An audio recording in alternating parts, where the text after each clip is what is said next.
Hoy vamos a ver varios temas, ¿no? Diversidad cultural, convivencia democrática, cultura de paz. A eso le vamos a añadir un tema que está viniendo siempre en cada emisión, lo que es los delitos contra la administración pública: cohecho, peculado, colusión, malversación de fondos, cobro indebido, colusión, un poco de nepotismo, lo haríamos y esas cosas. ¿Está bien? Muy bien, entonces empezamos, ¿ya? A ver, repaso, ¿no? Estamos en una cultura de paz. ¿Y qué es la cultura de paz, profesor? La cultura de paz son políticas de convivencia democrática que consisten en el rechazo a la violencia, el respeto por la vida, la forma pacífica de solucionar los problemas mediante el diálogo, la tolerancia, la negociación y tantas técnicas para tratar de limar asperezas y resolver los problemas que se presentan en la vida cotidiana, del día a día. Entonces, San Marcos ha introducido este tema hace ya varios años, 10 años, 12 años, lo que es, ¿no?, las técnicas de negociación, de mediación y esas cosas. ¿Está bien? Cuando dos personas tienen confrontación, ¿no?, tienen problemas, se puede resolver de manera pacífica antes de ir a un proceso judicial. Entonces, ¿cuáles son? ¿Cuáles son las formas de solucionar un problema? Uno, la negociación. ¿Qué es la negociación? Es cuando dos personas, ¿no?, están en conflicto, por voluntad propia, deciden sentarse en una mesa, ¿no? Por decirlo así, ¿no? Una mesa y conversar. Tratar de limar esas asperezas. Negociar significa conversar, escuchar, ceder, conceder, ¿no? Mediante el diálogo y luego entrar a un entendimiento, a una solución. Una buena negociación significa que ambas partes sientan que hayan ganado, ¿no? Y sería una negociación estable por largo plazo. Porque si una negociación, una de las partes siente que ha sido más de la otra, siente que en esa negociación ha perdido más o ha cedido más, esa negociación se vuelve un poco inestable porque de pronto podría aparecer otro nuevo conflicto. ¿Ya? Muy bien. La negociación, ¿qué implica? Voluntad para dialogar. Eso implica. O sea, las dos partes tienen la voluntad para tratar de solucionar ese problema. Muy bien. Pero, profesor, ¿qué pasaría si es que si dos partes están en conflicto y no quieren dialogar? No quieren dialogar. Entonces, si no desean dialogar, si dos partes están en conflicto y no desean dialogar, pues la siguiente etapa que vendría a ser, o no son etapas, sino sería la mediación. ¿Qué es la mediación? Es cuando una tercera persona, ¿no?, neutral, imparcial, propicia un ambiente de calma, ¿no?, para que las dos partes que estén en conflicto se sienten a conversar. El mediador facilita, coopera con el diálogo, mas no interviene en la solución del conflicto. Esa es la diferencia, ¿no? El mediador no está sentado escuchando el problema, sino ¿cuál es su rol? De facilitar el encuentro de dos partes que están en conflicto, ¿no?, y propiciar el diálogo. Muy bien. Profesor, si hay negociación, ¿debe haber mediación? Pues bien difícil ya, porque ya conversaron, ¿no? Entonces, si no hay negociación, ¿podría intervenir una mediación? Claro que sí. Ahora, ¿una conciliación es algo parecido a la mediación? Sí, porque hay una tercera persona. La diferencia es que con la conciliación, ¿no?, esta tercera persona forma parte de la solución del conflicto. Interviene, y debe ser una persona imparcial, ¿no?, en la solución de conflictos. Propone ideas. Entonces, en la mesa ya hay 3. Ahora, el Estado, a través del Ministerio de Justicia, ¿no?, ha promovido lo que es la conciliación extrajudicial.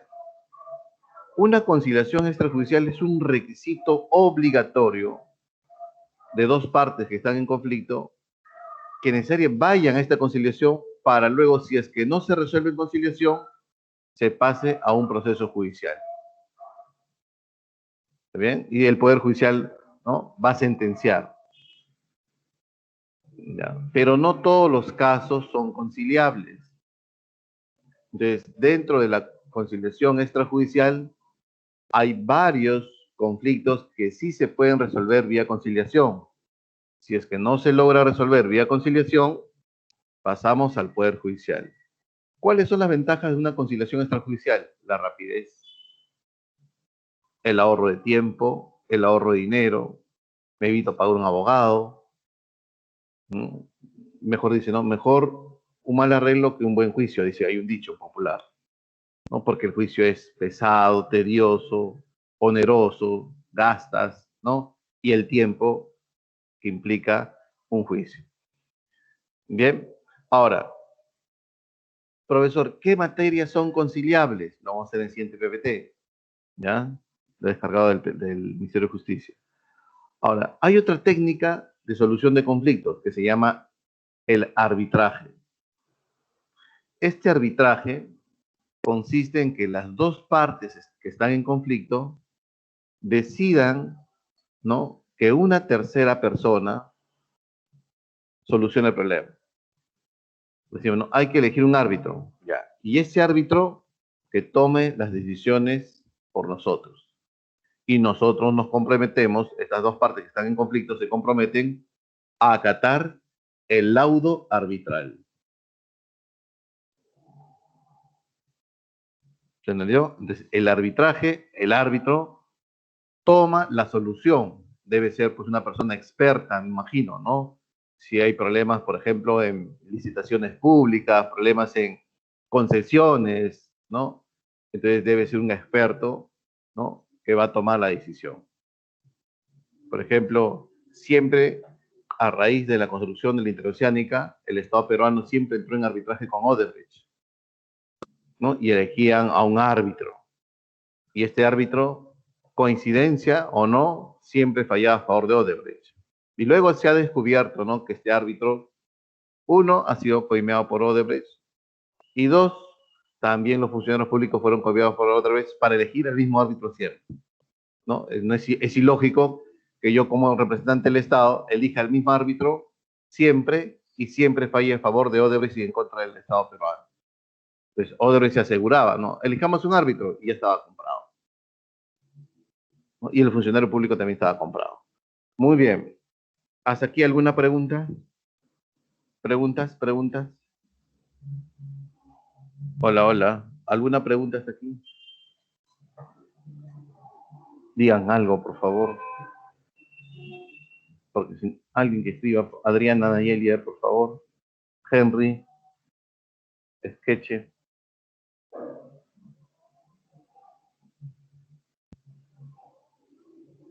Todo bien, ya. Continuamos entonces, ¿ya? Siguiente. Ahí está. ¿Qué temas son conciliables? Profesor, ¿por qué existe la conciliación extrajudicial? Este es nuevo, recientemente nuevo, a raíz de que el Poder Judicial tiene cerros rumas de expedientes. Entonces, como tiene tanta carga procesal el Poder Judicial, una manera de aliviar esa carga es a través de la conciliación extrajudicial en casos que no son tan graves. Por ejemplo, un robo agravado no es conciliable. Un maltrato físico a tu cónyuge, tu pareja, tu esposa, tu esposo, no es conciliable. La corrupción es un delito, eso no es conciliable. Entonces, profesor, yo quiero saber qué temas son conciliables. Ahí está. En la familia, alimentos. O sea, profe, me divorcio, me separo, ¿qué monto debo dar a mi menor hijo? Alimentos a favor conviviente, también. Reducción o aumento de la pensión de alimentos, exoneración de alimentos de mayor de edad, prorrateo de alimentos, tenencia de hijos, El régimen de visitas también son temas conciliables. En lo civil, resolución de contratos, incumplimiento de contratos, otorgamiento de escritura pública, rectificación de áreas y linderos, eso puede ser en las regiones, en las comunidades, desalojo, división y partición, indemnización, ¿no? Herencias, y etcétera, etcétera. ¿Ya? Esos son temas conciliables. No están delitos, miren. No hay delitos. ¿Ya? Los delitos es un ilícito penal, ¿no? Punible, o sea, castigable, y eso no es conciliable, eso de frente va a una acusación fiscal al Poder Judicial. ¿Sí? Ya, ahí está para resolver, ahí, ¿no? Con eso podemos resolver muchas preguntas de conciliación. Bien, ahora vamos a pasar a lo que es el patrimonio cultural, ¿no? El patrimonio cultural es todo vestigio que los hombres antiguos nos han dejado, que tiene importancia, relevancia histórica, cultural, arqueológica, arqueológica, científica, militar, ¿no? Social, etcétera, etcétera. Este patrimonio cultural, ¿no? Se divide en 6 categorías. ¿Cuáles son? Y es mejor recordar, ¿no? Patrimonio cultural inmueble. Un patrimonio cultural inmueble, pues es algo que no vas a poder mover, ¿sí o no? Ah, claro, ¿no, profesor? Sí. Este patrimonio cultural inmueble puede estar, por ejemplo, por palacios, castillos, eh, ciudades, ¿no? Etcétera, etcétera. Ahora, hay que distinguir lo que es un patrimonio histórico y arqueológico, ¿no? Hay que distinguir eso, ¿no? Un patrimonio histórico y arqueológico se divide por los años. El arqueológico es antes de los españoles, es prehispánico. Y el patrimonio histórico es llegando a los españoles. Por ejemplo, el Palacio de Gobierno es un patrimonio histórico, ¿no? Pero las ruinas de Chan Chan es un patrimonio arqueológico. Machu Picchu es un patrimonio arqueológico. Pero las iglesias católicas antiguas que están en el centro de Lima, en Cusco, Ayacucho, son patrimonios históricos, porque fueron construidos, ¿no? Con la llegada de los españoles. Es diferente. Un patrimonio cultural mueble, algo que yo puedo trasladar. Por ejemplo, el manto de Paracas es un patrimonio cultural mueble. Las cerámicas, patrimonio cultural mueble. El patrimonio inmaterial, profe, ese es algo abstracto. Claro, es un patrimonio que pasa de generación en generación. El conocimiento, las técnicas de elaboración, ¿no? Las formas, las creencias, ¿no? Las leyendas. Incluso se puede hablar que el lenguaje, el idioma, patrimonio inmaterial. Las danzas, la música, la gastronomía, las técnicas agrícolas, las técnicas de medicina tradicional, la forma de hacer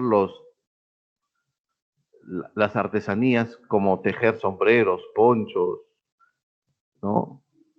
Eh, esas técnicas, por ejemplo, que se ven en Ayacucho, esos tableros, no recuerdo, son patrimonio inmaterial, que van a pasar de generación en generación. El abuelo enseña al padre, el padre al hijo, el hijo al nieto, y se va transmitiendo de generación en generación. Lo que llamamos la famosa cultura viva. Es un patrimonio inmaterial, ¿no? Y lo tenemos, por ejemplo, en la medicina tradicional, ¿no? Los curanderos, los hierberos, hoy que está de moda, ¿no? Hoy con el COVID-19 vemos casi en todos los mercados, ¿no? Personas que curan con hierbas, la hierba buena, por si acaso, ¿ya? Muy bien. Patrimonio cultural subacuático hace referencia a cualquier objeto que tenga relevancia, importancia militar, histórica, científica y que esté sumergido por más de 100 años. Ese es, ¿no? El requisito. 100 años. Patrimonio industrial es todo objeto, ¿no? Que se ha incorporado en la vida del país, ¿no? Y que ha sido objeto de producción de bienes y servicios. Por ejemplo, las máquinas tejedoras que están en Cusco, que datan de los años 1800, ¿no? Es un patrimonio industrial. El primer ascensor que llegó a Lima, patrimonio industrial. O la primera máquina de rayos X, patrimonio industrial. Y el patrimonio documental es aquella, mira, el patrimonio documental, esto se refiere a toda la grabación, voz, audio, video, impresión, que tenga importancia, ¿no? Que tenga importancia en la vida como un país. ¿No? Le vuelvo a repetir, histórica, militar, científica, antropológica, ¿no? Etcétera, etcétera. Ejemplo, profesor, el acta de la independencia del Perú, el primer manuscrito de Vallejo, ¿no? O el primer mensaje de la nación de Velasco Alvarado, o el gol que clasificó al Mundial de Perú en el año 1930, creo que fue el primer Mundial, Perú fue invitado, creo, o los goles que hicieron en los años 1940, 50, 60, 70. Es un patrimonio documental. Tiene que tener importancia, relevancia social, cultural y esas cosas. ¿Está bien? Muy bien. Ahora, cuando los documentos son de importantísima para la vida cultural, social del país, hay que estar protegidos, ¿no? Yo no creo que ustedes, como estudiante de historia, vayan al Archivo General de la Nación y digan, no, por favor, ¿me puede dar el acta de la independencia para sacarle copia? Lo va a sacar copia afuera porque es más barato, acá se cobra muy caro. No, eso está protegido. ¿Sí? Muy bien, entonces, ¿cómo se llama la institución que resguarda, mantiene, custodia los documentos oficiales de gran importancia? El Archivo General de la Nación, que está a un costado del Poder Judicial. ¿Ya? No confundir con la Biblioteca Nacional, donde ahí están los libros, si bien cierto, los libros históricos, ¿no? Pero los documentos más importantes son resguardados por el Archivo General de la Nación. Bien, ¿hasta aquí alguna pregunta?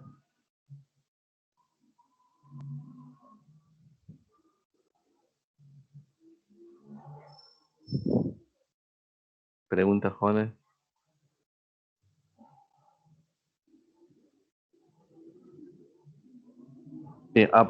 Apropiación cultural, nunca he leído eso, jóvenes, ¿no? De verdad. Debe ser un distractor, pero debe tener una explicación, ¿no? Enajenación, se ha visto. Bien, preguntas.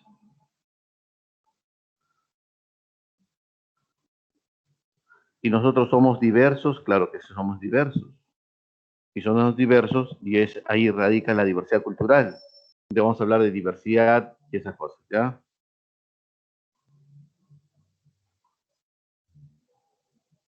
Bien. A ver,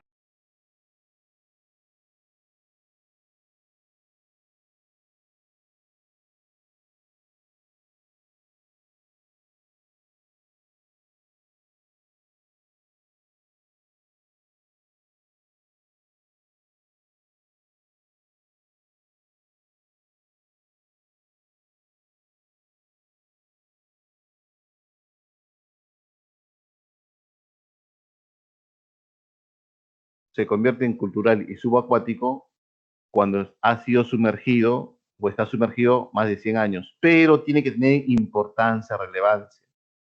Por ejemplo, ¿no? Me imagino que buzos encuentran el ancla de, a ver, del Huáscar, ¿no? Y está sumergido ya más de 100 años, la guerra de pacificación más de 100 años. Entonces, es un patrimonio cultural, ¿no? Por ejemplo, se dice que al frente de las costas de Cañete, ¿no? Hay un galeón hundido, que partía del Callao a España. Entonces, eso sería un patrimonio cultural subacuático. ¿Ya? Muy bien. Entonces, Perú es un país diverso, y somos diversos porque sí somos país de todas las sangres, ¿no? Entonces, vamos a ver qué es la diversidad, qué es la interculturalidad, qué es la pluriculturalidad, ¿no? Y eso es lo que podría venir. A ver, miren, ¿qué es la diversidad cultural? Es la manifestación de las diferentes culturas que coexisten en un espacio. La diversidad, ¿cómo se manifiesta? En la lengua, en la religión, en las creencias, en las costumbres, en la danza, en la gastronomía. Y tantas cosas de mostrarnos que somos diversos, a eso se llama diversidad cultural. Recuerden que la diversidad se manifiesta, se puede observar cada vez que vamos a una región y nos ponen una música distinta a la que nosotros escuchábamos, una forma de hablar distinto, quizás otro idioma, ¿no? Tradiciones, costumbres, creencias, ¿no? Que va, por ejemplo, a la sierra siempre hablan del mito del guardado, por ejemplo, ¿no? Que hay tesoros escondidos y que hay un pequeñito, ¿no? En forma de minero que te dice aquí está, los tapados, por ejemplo, ¿no? El muki, ¿no? Le llaman el muki, esos duendecillos. Bien, ahora, ¿qué es la interculturalidad? La interculturalidad es la relación horizontal, de igual a igual, ¿no? Entre las diferentes culturas que coexisten en nuestro territorio peruano.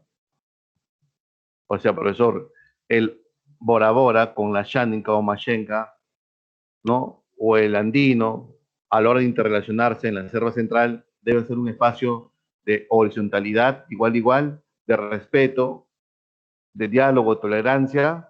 A eso se llama la interculturalidad. ¿Y qué es la pluriculturalidad? La pluri es cuando las relaciones entre las diferentes culturas van mutando, van cambiando, porque es dinámico, ¿no? Es cambiante en el tiempo, y observamos que cierta cultura está adoptando costumbres, creencias de la otra, ¿no? Y entonces ahí radica pues la riqueza de la diversidad cultural, porque cada vez se van retroalimentando. Y eso es lo que se podría llamar, pues lo que acabas de poner, ¿no?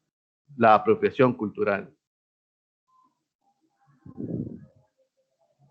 No, no se ve, ese es el problema. Y yo me he quedado en categorías de patrimonio cultural, no, no estoy avanzando nada, no estoy avanzando, estoy hablando nada más. Hola, uno nomás, por favor.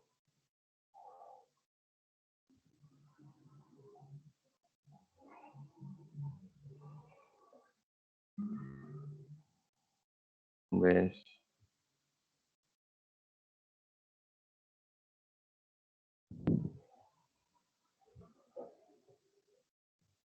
A ver.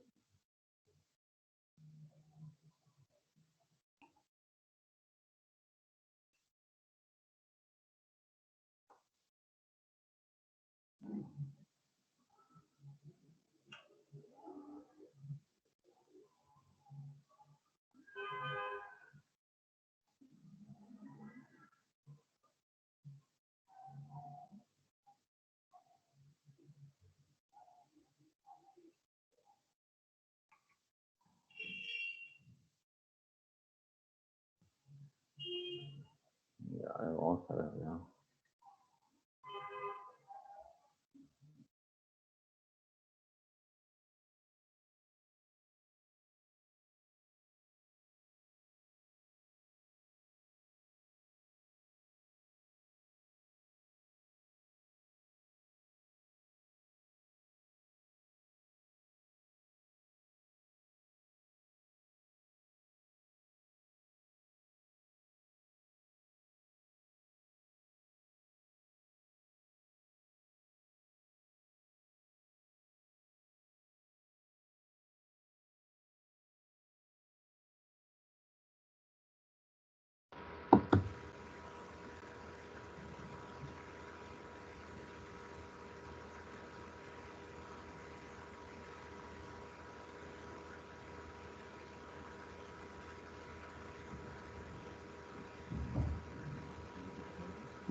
Ya, ahora sí, ¿ya? Miren, ahora vamos a ver los delitos contra la administración pública. Este es un tema que podría, este va a venir, debe venir una pregunta de cívica.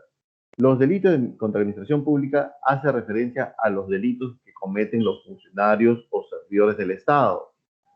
Profesor, diferencia entre un funcionario y un servidor. El funcionario es elegido en voto popular o tiene una posición importante en la administración pública, ¿no? Bien, ahora, miren, el delito más común es el peculado. Le vamos a definir qué es peculado. Peculado es el robar al Estado, así de sencillo, ¿no? Es cuando el funcionario se le ha asignado presupuesto, dinero, bienes, servicios para su administración y él hace un mal uso de ese bien para favorecerse a sí mismo a una tercera persona. Eso es peculado.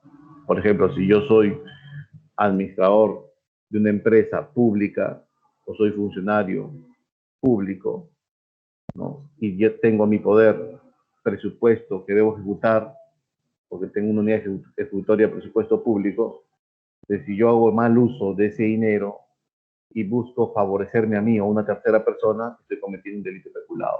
Ejemplo, en la compra de alcohol por parte de la Policía Nacional. A los coroneles, a los generales que tienen ya capacidad de gestionar recursos del Estado, se les asigna un presupuesto. Ahí está, para tu comandante. Muy bien, 2 millones de soles.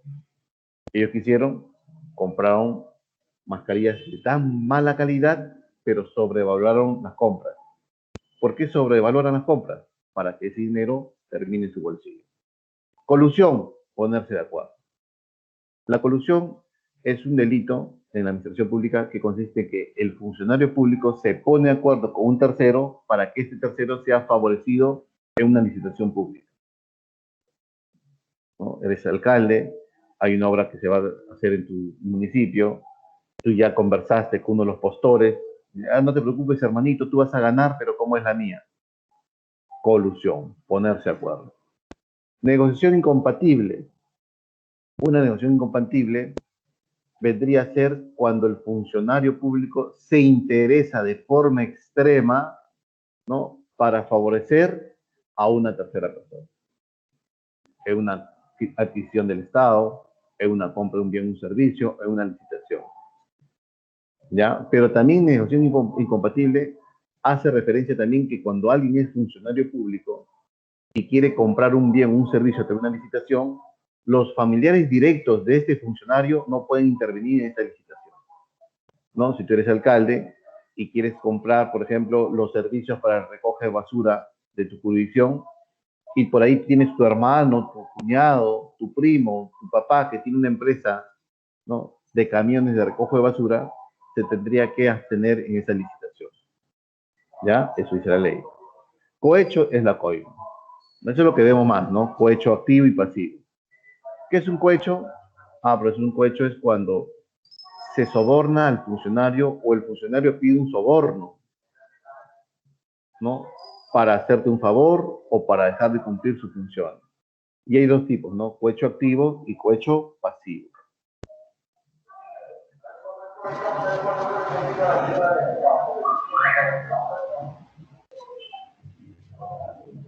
¿Se me está escuchando? ¿Sí? Hay cohecho activo y cohecho pasivo. No estoy pasando el PPT. El cohecho activo lo comete cuando la persona que no es funcionario busca corromper al funcionario. Jefecito, ¿por qué me paraste? Te has pasado la luz roja. Jefecito, mire, yo colaboro con la policía. 20 soles por debajo del brevet. Es un cohecho activo. Jefe, ¿por qué me paró? Te ha pasado la luz roja. Un jefe, no me di cuenta. Sobrino, me caes bien. Si yo te doy la mano, tú me das la mano. No entiendo, jefe. Mano por mano. O sea, yo te doy la mano, no te aplico la papeleta, pero ¿cómo es? Ya. Entonces cuando el funcionario, ¿no?, pide dinero para hacerse la vista gorda, se llama un cohecho pasivo. Y cuando tú quieres romper la mano al funcionario, cohecho activo. ¿De quién comete el cohecho pasivo? El funcionario público. Ahora, ese cohecho pasivo hay dos variantes, ¿sí o no? ¿Sí? Propio e impropio. ¿Cuándo es propio? Cuando el funcionario te pide para dejar de cumplir su función. Por ejemplo, el policía te pide dinero para no aplicarte la papeleta. Es un policía de tránsito. Él debe hacer respetar las señales de tránsito. Si te has pasado la luz roja, ¿qué le corresponde en su función? Imponerte una papeleta de tránsito. Pero te pide un cohecho pasivo, te pide un 20 soles para no hacer cumplir su función o para dejar de cumplir su función propia y sus funciones. Cohecho pasivo propio. ¿Y cuándo es cohecho pasivo impropio? Cuando el funcionario te pide dinero, ¿no?, pero no va a dejar de cumplir su función. Es más, lo va a hacer mejor. Ya entendí. O sea, cuando yo voy a hacer un trámite administrativo en una entidad del Estado, ¿no?, el que de ventanilla me pide un favorcito, oye, un pollito a la brasa, pues cómprame y dame el ticket nomás. Acá te espero. Ahí está el ticket, ya pagué, está todo pago con su gaseosón. Ya, manita, espérate, mire, este trámite demora 2 días, pero un par de horas ya está. Date una vueltita y regresas. El funcionario no ha dejado de cumplir su función, pero tú le has dado una dádiva, una coima, ¿no?, para que te agilice el trámite. Y eso se llama cohecho pasivo impropio. ¿Ya? Eso también lo hemos hablado, ¿no? Cohecho pasivo propio, impropio. Por ejemplo, y aquí quiero que respondan, ¿ya? Tú eres el policía jefe de todo el damero del Mercado Central. O damero de Gamarra. Tú tienes una orden expresa que dentro de ese damero está prohibido el comercio ambulatorio. Muy bien, has cometido has cumplido tu función al 100% en un mes. El siguiente mes, los ambulantes se han organizado y han ido a tu domicilio, se han averiguado dónde vives, ¿no? Y te han dicho, mira, acá está, jefe, un bolsón, esto va a ser todos los meses, 10.000 soles. Tú recibiste, muy bien. Dice, ¿cuánto es 10.000? No, yo quiero 20.000, si no, no pasa nada. 20.000, sí, jefe, pero jefe, no sé, no pasa nada. Al día siguiente vienen con 20.000. Muy bien. Cambias de parecer, ahora vas al temario de pizarra y te haces más benévolo con los comerciantes. Pasa. Entonces, hay un cohecho pasivo, has pedido 20.000. ¿Es propio o impropio? Si la orden era expresa de no permitir comercio ambulatorio, tú estás transgrediendo la orden. Es un cohecho pasivo propio, porque tus funciones eran no permitir el comercio ambulatorio en la negro de la mano. Pero tú estás siendo permisible porque has recibido una orden. Muy bien, ya se entendió, ¿no? Cuándo es propio y cuándo es impropio, ¿no? Impropio es cuando yo quiero agilizar un trámite. Ese es lo más fácil, ¿no? Bien, continuamos. Malversación de fondos. Ese está fácil, ¿no? Ese es algo parecido al peculado, pero en el peculado, al final el dinero termina en el bolsillo del mal funcionario público. En cambio, la malversación de fondos, el dinero no se desvía del bolsillo del funcionario público, sino el dinero se desvía a otra actividad, ¿no? Por ejemplo, como alcalde recibiste 1.000.000 de soles para la compra de gel antibacterial, mascarillas para todos los serenazgos y el personal de limpieza, para los dos que salen a la calle día a día. Muy bien, 1.000.000 de soles, pero tú gastas 800.000 soles para adquirir esos productos y 200.000 para comprar cartuchos de impresora, para comprar laptops, para el uso de la municipalidad. Al final no agarraste ni un sol, pero ¿qué estás haciendo? Desviando los fondos hacia otra actividad. A eso se llama, ¿no? Malversación de fondos. Conclusión, es algo parecido al cohecho. La diferencia es que la conclusión, el mal funcionario público te obliga, te amenaza a que tú le des apoyo. Un ejemplo sería, pues tú como funcionario público de la municipalidad vas a almorzar a un restaurante y observas que hay un ambiente de insalubridad, ¿no? Pasa rato a ti por tus pies, justo le toman la foto. Al día siguiente vas y conversas con el dueño del restaurante y lo amenazas. Ayer yo vine a almorzar y vi roedores en el restaurante. Ahí está la foto, ahí estás tú cocinando, cobrando en caja. Así que, por favor, si antes te exijo que me des 1.000 soles y no pasó nada, pero eso sí tienes que limpiar, ¿ah? Si no, ¿sabes qué? Yo informo a eso a la entidad fiscalizadora, a la gerencia de fiscalización de la municipalidad, para que venir y cerrar tu local. Muy bien, hay una amenaza, ¿no? Hay una advertencia, hay una obligación, entonces es una confusión. Muy bien, omisión de funciones, es sencillo, ¿no? Yo como funcionario público tengo funciones que cumplir, mi grama estatal. Pues si no lo cumplo, omisión de funciones, ¿no? Siguiente, tráfico de influencias, es cuando una tercera persona, ¿no? Ofrece, por decirse, su buena voluntad para interceder con el funcionario público para que tú tengas un trato diferenciado. Ejemplo, profesor, nos encontramos en la calle y digo, ¿y cómo te va? Profe, tengo un problema. ¿Qué? Estoy en un juicio. Estoy siendo acusado por un X motivos. ¿En qué sala estás? Estoy en la sala 52 de lo penal. ¿Con qué juez? Ah, ya, por ese juez, ay, a mí es mi promoción de universidad. Déjame hablar con él, lo va a sacar, invitar, ¿no? Al Sheraton, a Westin, tomar unos whiskitos, y eso va a costar porque después es caro, ¿no? Por lo menos 2.000 soles. De ahí lo va a llevar a una discoteca y eso. ¿Ya? Para que sea benévolo con tu sentencia. Ya, pero profe, así yo no conozca o conozca al juez, esté fanfarroneando, ya estoy cometiendo ese delito de tráfico de influencia. ¿Ya? Y cobro indebido. Ah, profesor, cuando alguien va a la administración pública como tercera persona, o sea, no eres funcionario público, ¿no? Y quieres algún trámite, pues cuesta, ¿no?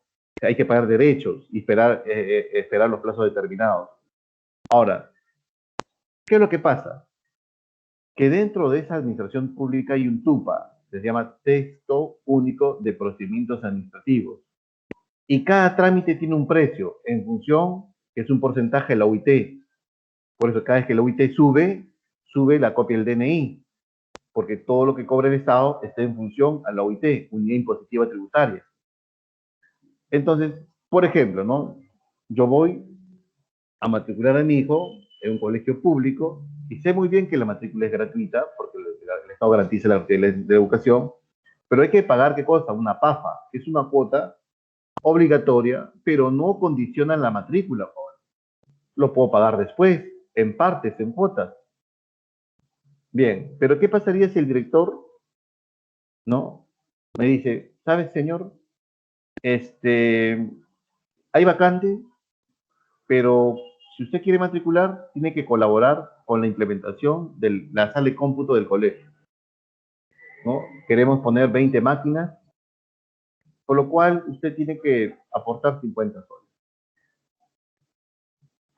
Allá es un cobro indebido, porque en ningún texto, ¿no? En ninguna norma, ¿no? Se dice que la matrícula está condicionada a un pago. A eso se llama un cobro indebido. O te puedes el director decir, oye, ¿sabes qué? Mire, viene el invierno, la dirección necesita su jarrita eléctrica, y eso ha venido en pre, así que puedes comprar una jarrita eléctrica para matricular a tu hijo. Eso se llama cobro indebido. ¿Ya? Muy bien. Nos estamos excediendo la hora, creo. Bien, vamos a marcar, jóvenes, vamos a marcar, ¿ya? Vamos volando. Bien, pero es bueno recordar, ¿ya? ¿Hasta aquí alguna pregunta? ¿Preguntas? Esa es la que va a venir.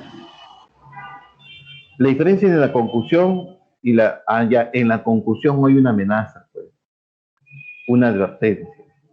Si no me das, te cierro el local. ¿Ya?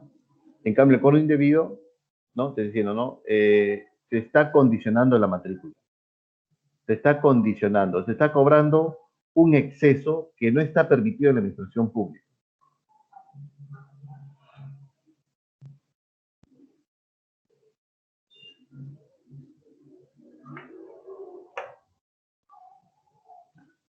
El cohecho tiene muchas variantes. Hay cohecho pasivo internacional, cohecho pasivo internacional, pero eso ya es propio de la carrera ya. ¿Sí?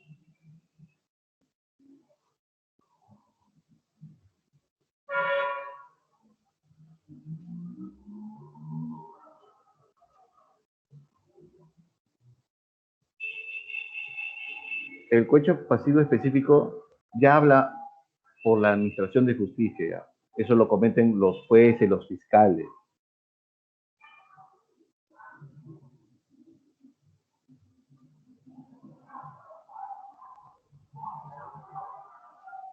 ¿No? Quedemos así, ¿no? Cohecho activo-pasivo es insuficiente para un examen de admisión, pero San Marcos ha puesto también propio e impropio, entonces ya sabemos eso. Ya. Creo que más allá ya no puede avanzar, ya es demasiado, ya es técnico ya. Bien, uno, y ya depende de ustedes hasta qué pregunta avancemos, porque si dan la clave rápido, podemos marcar más preguntas, ¿no? Le he puesto 27 preguntas, que podríamos avanzar hasta la 20 por lo menos, ¿ah? Hasta más, quizás lo terminemos, a ver, pero vamos a ver. Siempre y cuando no falle también, porque en el salón, no, ahí creo que hay algo que falla, ¿no? No es mi equipo, porque cuando yo no se me escucha, se me va el audio, yo mido la velocidad y está pues en 120. El equipo es nuevo, he comprado un 5 de décima generación, o sea, por este salón. Uno,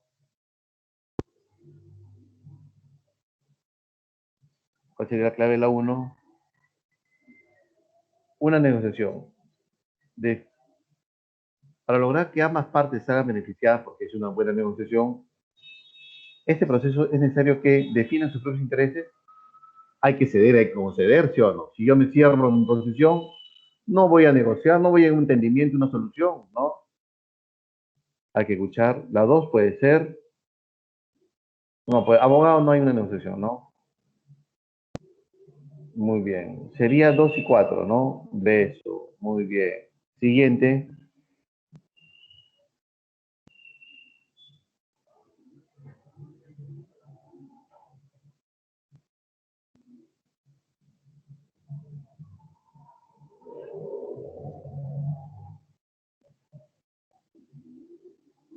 Profesor, ¿y por qué solicita la presencia de la Defensoría del Pueblo? Porque la Defensoría del Pueblo defiende los derechos fundamentales y constitucionales de la persona y la sociedad. Y un derecho no fundamental, sino también un derecho constitucional, porque es un derecho económico, es a la libertad de trabajo. Entonces parece que hay un acto arbitrario por parte de la municipalidad de cerrar todo el mercado, a pesar que cumplan con los protocolos contra el COVID-19. Entonces la Defensoría del Pueblo estaría cumpliendo su rol de, que sería, a ver, en la 2, negociador, sería avión. Solicita la presencia de la representante de la Defensoría del Pueblo para que posibilite el diálogo. ¿Quién posibilita el diálogo? ¿Quién facilita el diálogo entre dos partes?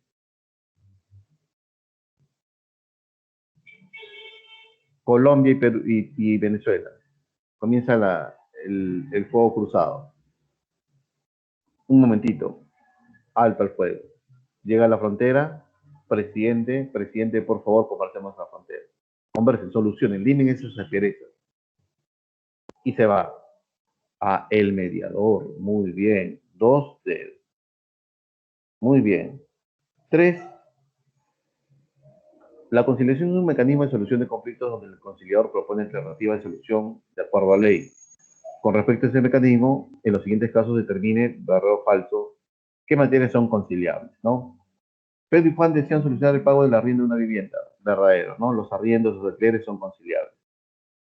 María solicita que se notifique a su esposo que vive en el extranjero.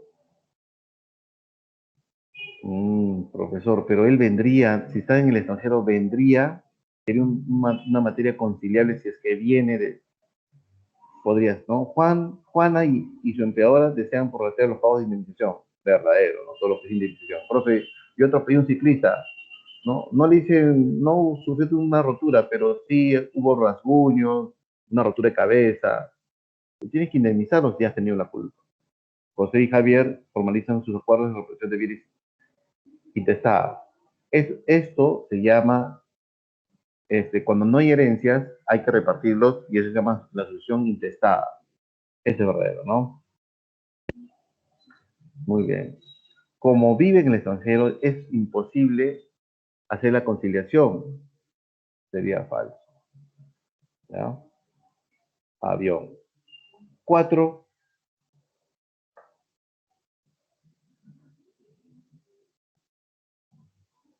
La CBR. Esto también podría venir. Así que tienen que leer un poquito de la CBR, ¿no? Su finalidad, qué busca la CBR. Pero es más que todo criterio. ¿Ya? Muy bien. Con respecto a la 4, dice, ¿no? El conflicto armado que se vio entre, en el país entre los años 80 y 2000 constituyó un episodio muy intenso de violencia, ¿no? Dice que hubo entre 25.000 a 30.000 muertos, víctimas, tanto víctimas por parte del terrorismo y víctimas también por parte de las Fuerzas Armadas y la policía. ¿Cuál de las siguientes alternativas constituye una medida de prevención para que estos hechos no se vuelvan a repetir?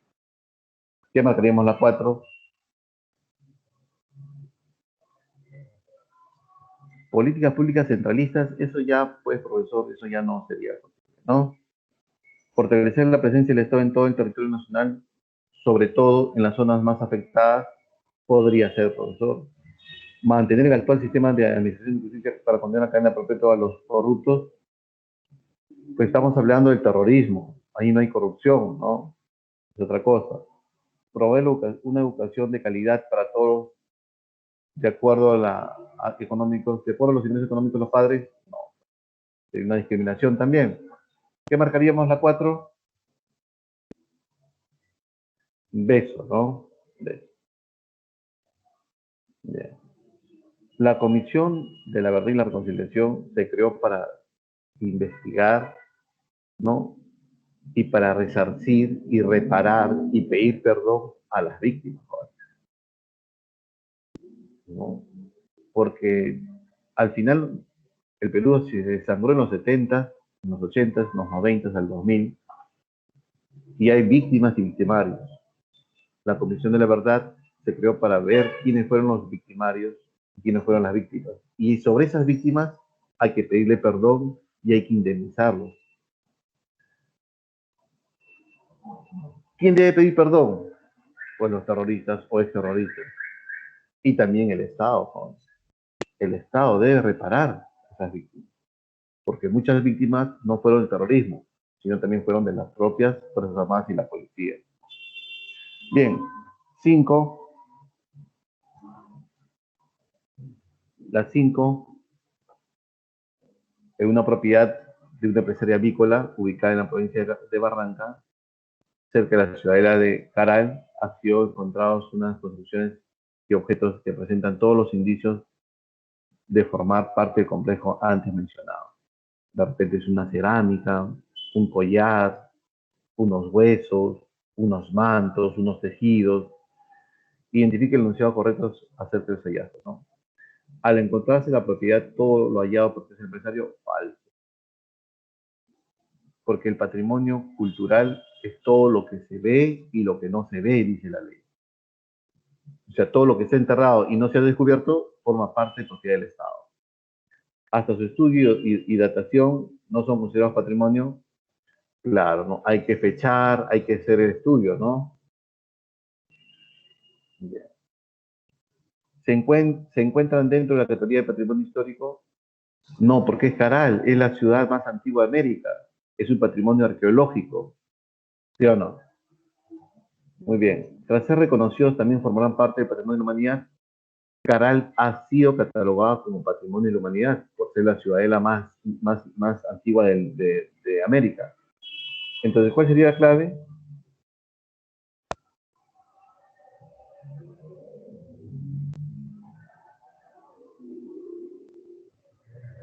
No, hasta su estudio y datación no son considerados patrimonio. Claro, ¿no? Se dice que tiene todos indicios de que pueden ser, mira, mira, son indicios, hay que fecharlos, ¿no? Con el carbono 14, ¿no? ¿Han visto, no? Esa técnica de los antropólogos, ¿no? Para ver cuántos años tiene antigüedad ese tejido, esa cerámica o esos huesos, ¿no? Y recién catalogarlos como patrimonio.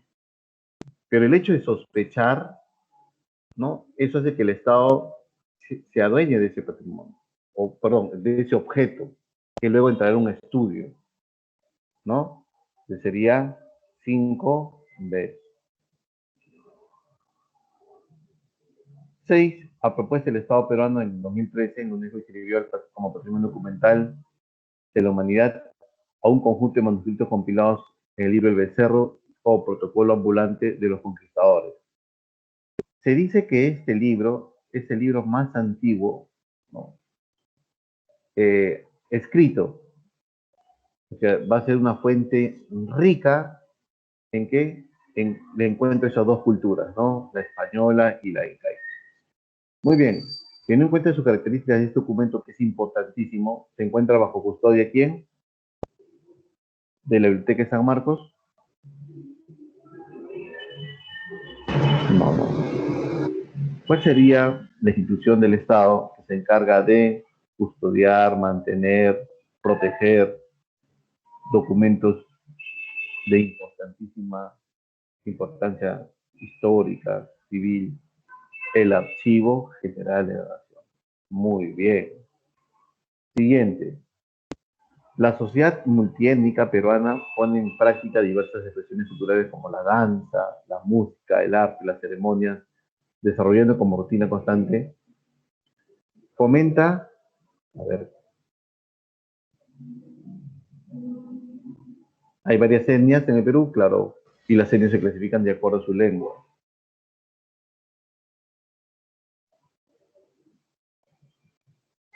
que marcamos las 7.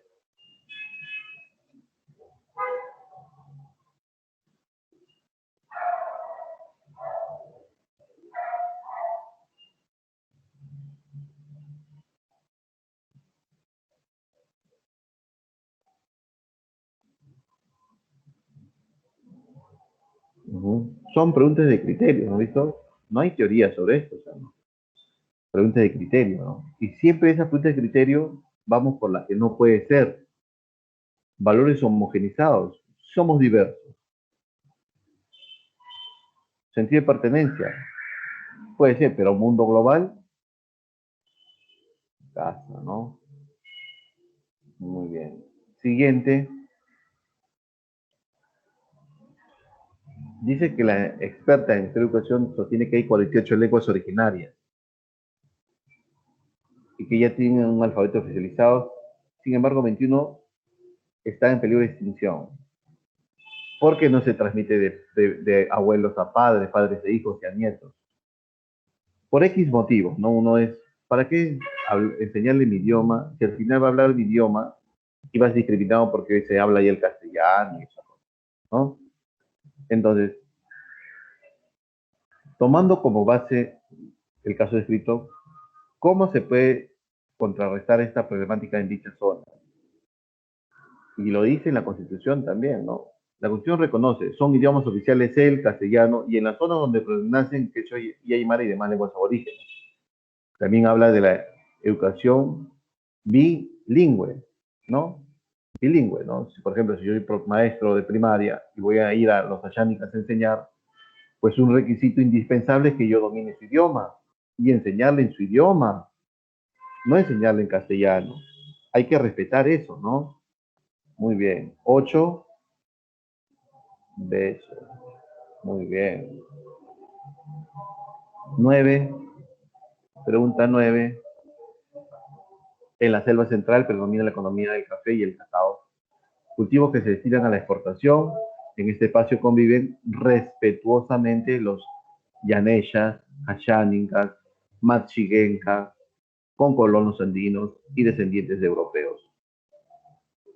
Ah, profe, cuando me dicen respetuosamente, significa que se están respetando, se están tolerando, hay una horizontalidad en su interrelación diaria y eso es propio de la interculturalidad.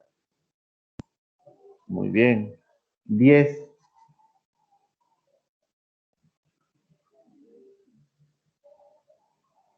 En una institución educativa se realiza un concurso sobre lenguas originarias.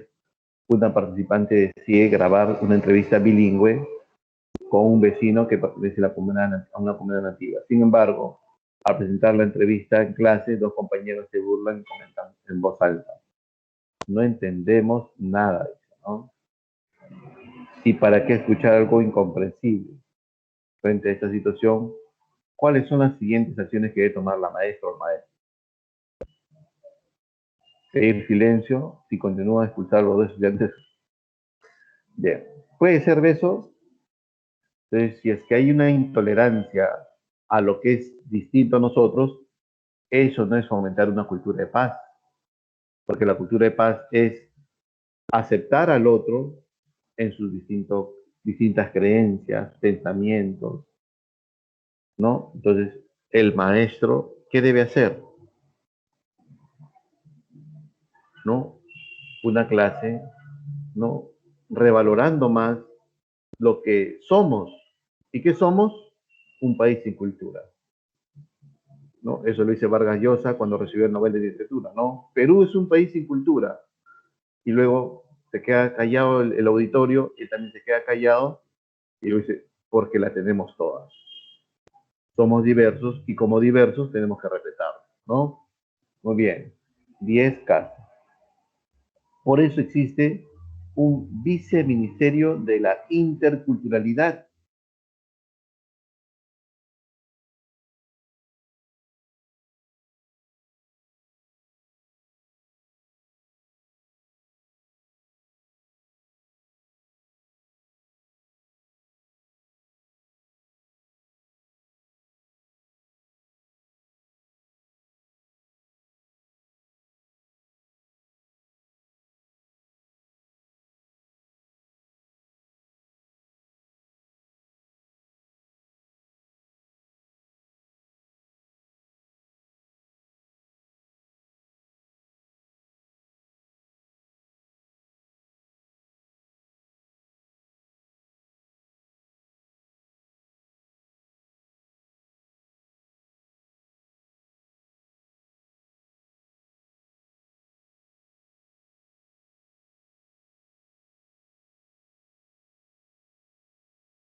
Muy bien. Ahora sí, ¿se me escucha, por favor? Hola. Henry, solamente tú. ¿Me escuchas? ¿Y se ve el PPT? Por favor. Se fue la voz cuando retrocedí y avancé.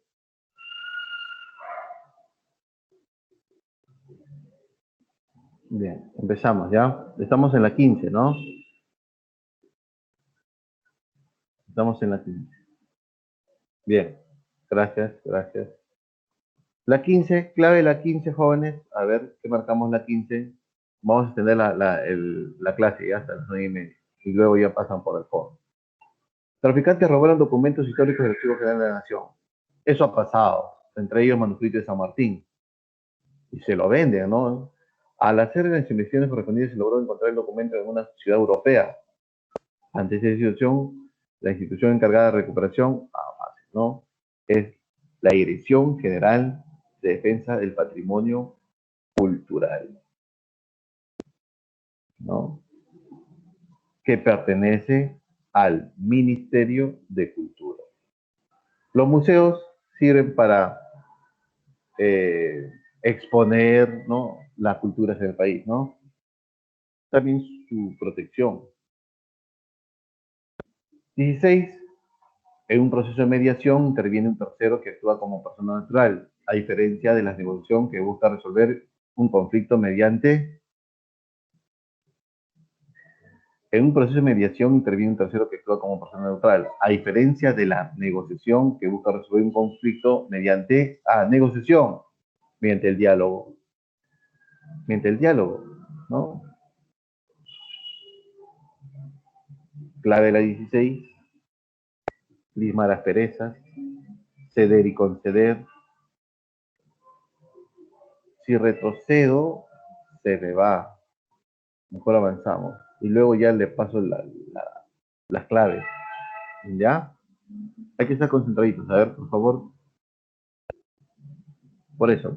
3 y 14, yo le voy a dar las claves. Si retrocedo, va a ser como puede congelarse la imagen. Bien. 16, ¿cuál sería la clave? Casa, muy bien. 17, ante las continuas protestas de los trabajadores del sector salud y llevar más de 5 meses sin resolver el pliego de reclamos presentados a su ministerio, se presenta un representante de la Iglesia, quien pretende orientar y canalizar sus pedidos y puedan ser escuchados para la pronta solución del conflicto. En relación al caso, ¿qué mecanismo se utilizará para resolver el conflicto? Este clérigo dice que va a llevar las propuestas.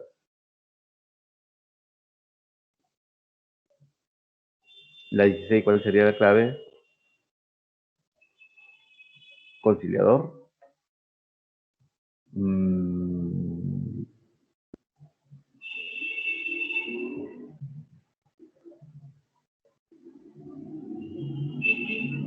y puedan ser escuchados, dice, y puedan ser escuchados. O sea, ¿qué está facilitando acá?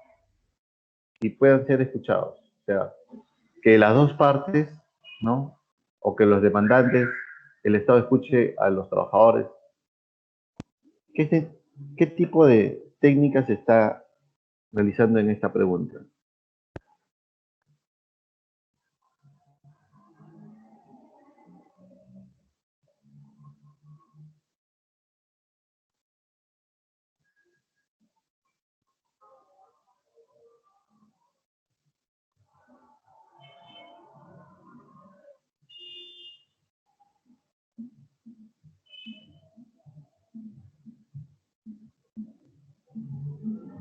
Mira, dice, pretende orientar y canalizar su pedido. Pregunto, ¿el clérigo formaría parte de la solución de conflicto? El clérigo se sentaría y expondría sus puntos de vista y daría sus alternativas de solución del conflicto, o es un canalizador de los reclamos. Es el interrogante, ¿no? ¿No? El clérigo dice, ¿no? Y y canalizar sus pedidos que puedan ser escuchados. O sea, qué está haciendo el clérigo? Ah, pues está interviniendo para que las partes dialoguen y puedan ser escuchados. Ah, profesor, está haciendo mediación. Una mediación. 18. Un viceministro durante su gestión da signos o muestras de una riqueza que no poseía al momento de iniciar su función pública, al menos en relación con el patrimonio que figuraba en su declaración jurada de bienes y rentas.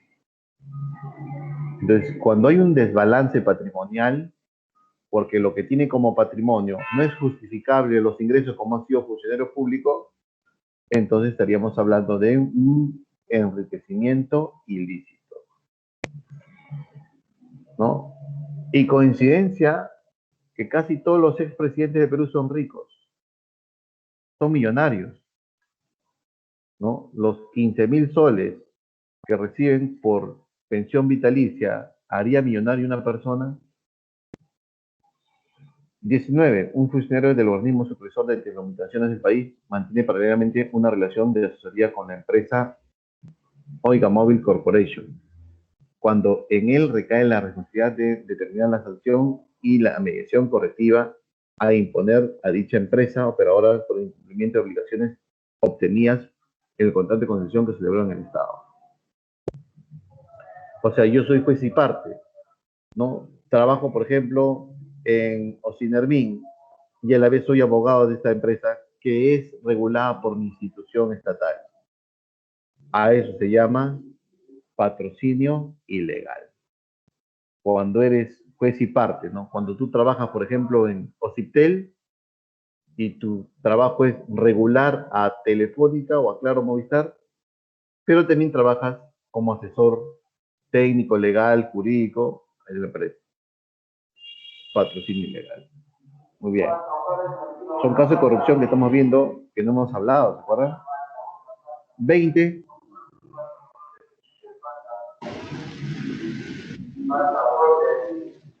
El integrante del comité especial encargado de la distribución pública muestra su interés en la etapa de calificación y evaluación de propuestas, por favorecer la candidatura de un familiar suyo en el puntaje de su propuesta técnica, de tal manera que le permita acceder a la fase de evaluación de su propuesta económica y, una vez en ella, evidencie su interés para que la buena pro sea otorgada a favor de su amigo. Muy bien. ¿Qué podemos marcar con la 20? Hola, hola. ¿Qué marcamos la 20? Cuando el funcionario público se interesa de forma ya exagerada para que alguien sea favorecido con la licitación.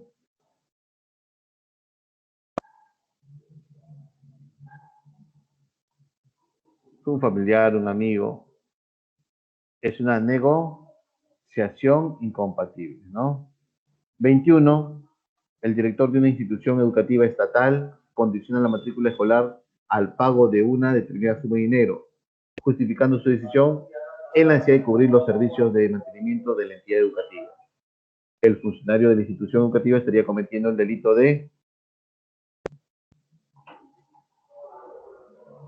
A, B, C y D.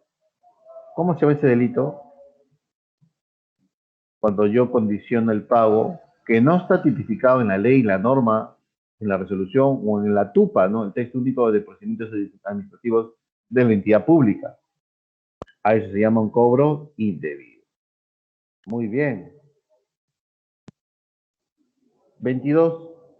El asesor de una municipalidad amenaza al propietario de una discoteca con el cierre de su local al constatar que en una visita la venta de bebidas alcohólicas a menores de edad. O sea, fue a la discoteca y observó que los menores de edad compraban licor. Y él amenaza, dice, ¿no? Si no le entrega dinero, pues se va a cerrar el local, porque va a informar a la gerencia de fiscalización, etcétera, etcétera. Muy bien. ¿Qué está cometiendo este funcionario de la municipalidad en la 22? Cuando obliga, amenaza. Muy bien. Cohecho pasivo, puede ser cohecho pasivo, puede ser, pero ya hay una amenaza, una obligación.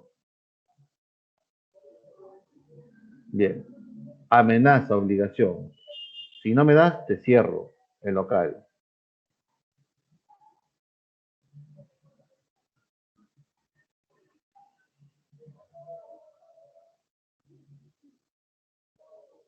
Y eso se llama una concusión. Una concusión. Recuérdense, amenaza, obligación, conminar también le pueden poner, ¿no? Se llama concusión. 23. El director regional de salud, quien preside el comité de selección para la contratación de una empresa que brinde servicios de inspección para el hospital regional, entrega la buena prueba del proceso de selección a la empresa El Mejor, pero de acuerdo entre él y el representante legal de la empresa. O sea, ha habido ya un acuerdo por debajo de la mesa para que darle la buena pro a esta empresa IRL. Entonces, este mal funcionario público, ¿qué cometió? En la 23, ¿qué marcaríamos?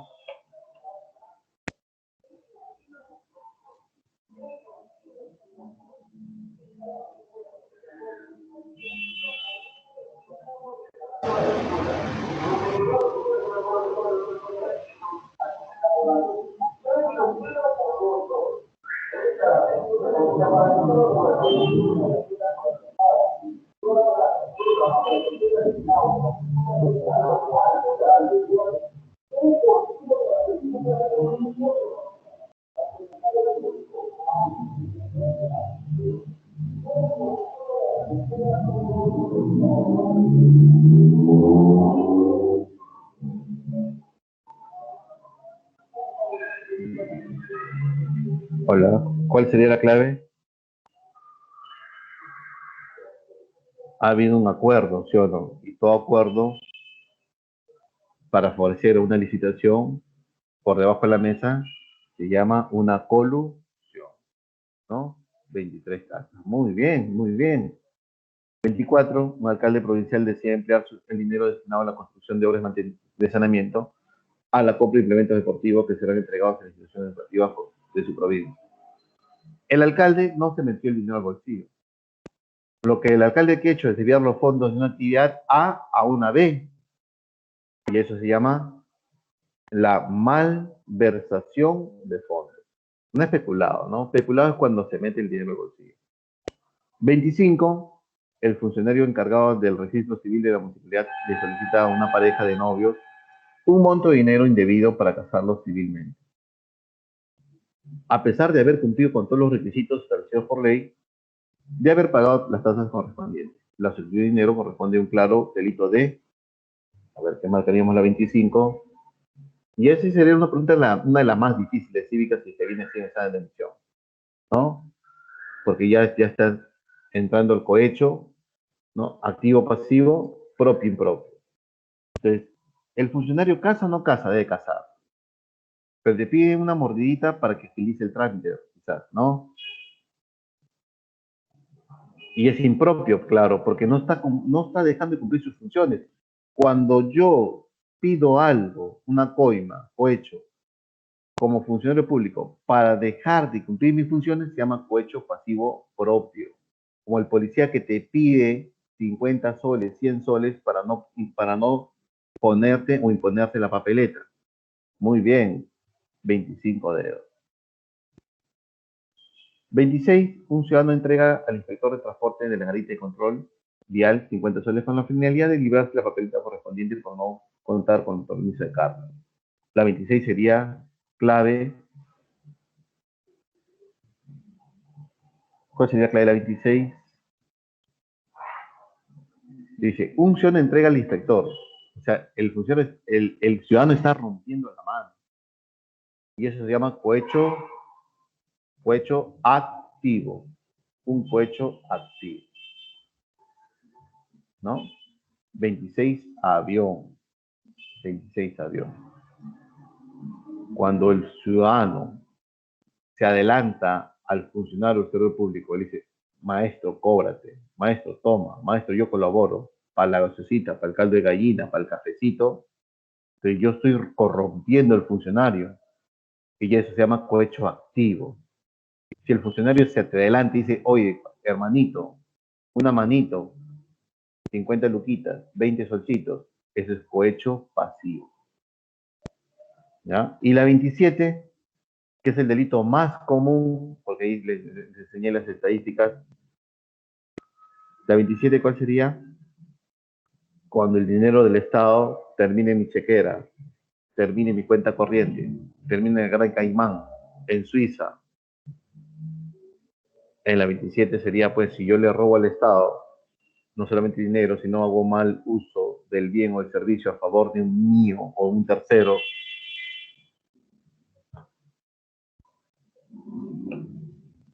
sería, la 26 sería peculado, ¿no? Me preguntan en la 25, un cobro indebido. Ah, también puede ser un cobro indebido. También puede ser un cobro indebido. Estaría condicionando a un pago extra, ¿no? Pero, a ver, vamos a ver aquí.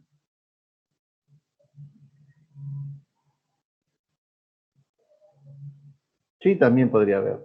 También podría un cobro indebido, ¿no? Sí. Muy bien, jóvenes. Al final sacamos la clase adelante.